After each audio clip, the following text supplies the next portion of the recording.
Good afternoon. This is tutorial number 35 over lesson 35 in the Berkeley Music Theory Book 1. Okay, so we're on the fifth of six tutorials on intervals, okay? The interval being distance between two notes. The first tutorial, we talked about very basic labeling of intervals, like C to D being a second. We talked about C to E being a third. In the second tutorial, we learned that to be more descriptive, we call unisons, fourths, fifths, and octaves, we call them perfect, okay? They're perfect. They don't need to resolve, okay? They're pretty much good the way they are, okay? We also learned in that tutorial about major intervals, and the major intervals being the second, the third, the sixth, and the seventh. And they are diatonic to the major scale. That's one way of thinking about it. That's the way that I think about it.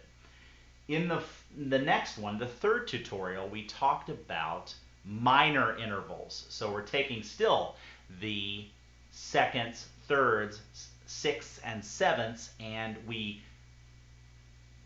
either raise the bottom note or lower the top note to make them minor, okay? Those, we said, they're confusing because they're not necessarily in the minor scale, okay? They are in modes. We'll talk about that much later, but they're not necessarily in the minor scale, but they're called minor, okay? Kind of a different definition of the word minor.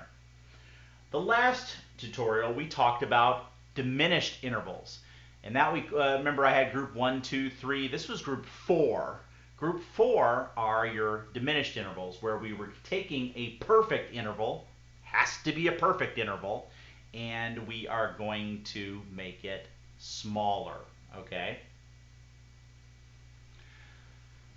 Okay, so the next chapter is going to be on augmented intervals.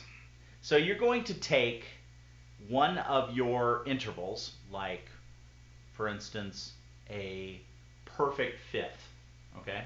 Your C to G. If you want to make that bigger, okay, you're going to add a sharp to that top note, C to G sharp. And you're going to come up with an augmented interval. Both major and perfect intervals, when made a half step larger, are called augmented. And that is abbreviated with a plus sign, okay? We had a degree for the diminished sign and a plus sign for the augmented. So you could take any major interval or any perfect interval and make it augmented by altering it, okay? You see that first one, you've got C to D, okay? C to D is a major second we learned a few chapters ago. If you put C to D sharp, that is an augmented second. I've also seen that plus written as a lowercase a. Okay, the reason we don't do that is it also kind of gets confusing with another kind of notation. Okay, another notation as far as what note is this. So the +2 is what I like to use. Okay, you see there's augmented thirds, augmented fourths, and augmented fifths, augmented sixths, and augmented seventh, and even an augmented octave.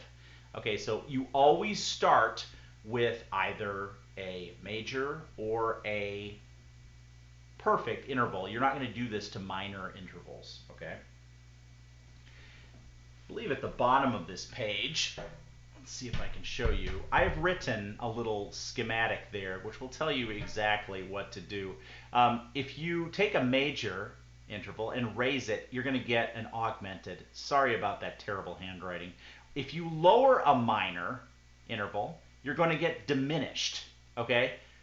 So let's say you lower it once out of a major interval, you're going to get a minor interval. If you lower it again, you're going to get a diminished interval, okay?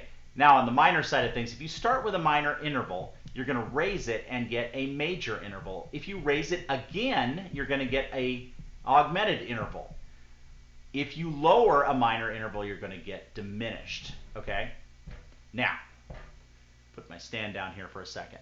I understand that that is about clear as mud. Okay, that is not easy to understand. What you're going to do is you've got to think of that first interval. You've got to start somewhere, and that's where your thought process is going to be. If it's a perfect interval, and you raise it, it will always be augmented. If you lower a perfect interval, it will always be diminished.